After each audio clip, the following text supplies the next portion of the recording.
this next question is, I hope a stake has been driven through the heart of congestion pricing forever. That being said, our only hope here for the MTA is total federalized subsidies to allow for free mass transit, even if that causes more printing money. So I guess the question here is, Congresswoman Carolyn Maloney, she had a representative here earlier, has fought year in and year out for mass transit funding for the 2nd Avenue subway, and it's really kept the project alive. What can we expect, especially with a new administration, be it Democrat or Republican, for more mass transit funding? Is often around what they're going to name it each time, and each time they come up with a more convoluted acronym. The last one is SAFE-T-LU, which stands for, each of those letters stands for something that is something like motherhood, apple pie, and no terrorism, or something like that.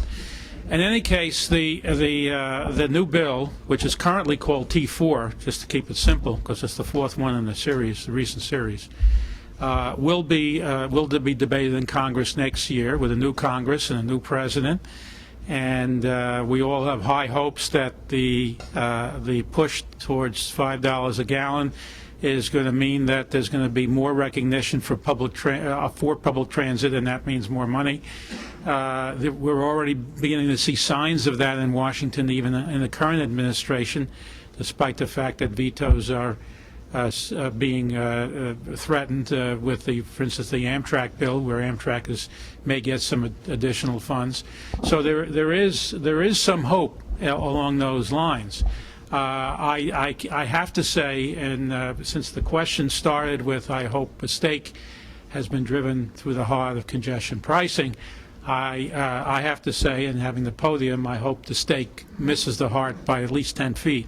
And I think that the concept of charging, in addition to charging other people, in addition to charging drivers who come into the most congested part of this region, usually in single occupant cars, and taking up space on the street and inside the building lines and parking garage and lots, mostly during peak times when they inconvenience other people. That concept, the concept of paying for that privilege, needs to be kept alive.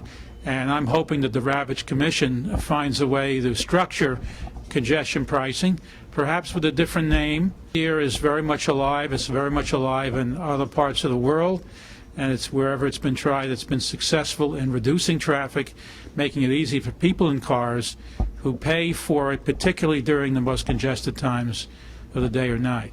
So unlike the questioner, I hope the heart stays away from the stake.